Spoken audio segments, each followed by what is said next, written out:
গ্রামটা ছিল খুব শান্ত। নাম তার চন্দনপুর। কিন্তু কেউ জানত না সেই গ্রামের পাশের পুরনো বটগাছের নিচে লুকিয়ে আছে এক ভয়ঙ্কর পেতনি। এই আলো গেল কেন রে? কিছু ঠিক লাগছে না। এত ঝড় বৃষ্টি হঠাৎ শুরু হলো, অশুভ কিছু হতে চলেছে মনে হয়। দাদু, বাড়িতে কিছু হাঁটছে। শুনেছি ওই পাশের বাড়িতে পুরনো গাছটা একটা পেতনি থাকে।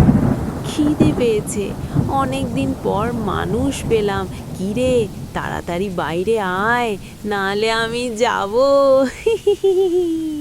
ও দাদু, দরজা বন্ধ করো, ওই পেতনিটা এসেছে। দাদু। পেতনি শুধু ওই বাড়িতেই না, পুরো গ্রামে আক্রমণ শুরু করলো। কি রে, তোর কি ভাবলি বেঁচে যাবি? তোদের সবার ঘাড় মুটকিয়ে খাবো। পেতনি এসেছে। পালাও পালাও সবাই, না হলে পেতনি সবাইকে খেয়ে ফেলবে। বাঁচাও, কেউ বাঁচাও।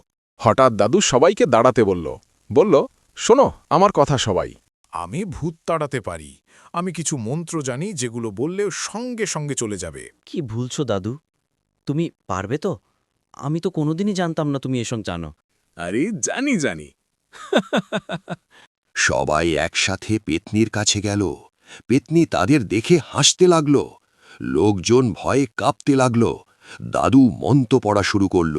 বাঁচাও বাঁচাও, আগুন! আ আ আ আ আ আমার সারা শরীর জ্বলে যাচ্ছে, বাঁচাও কেউ। মর, পুড়ে মর তুই।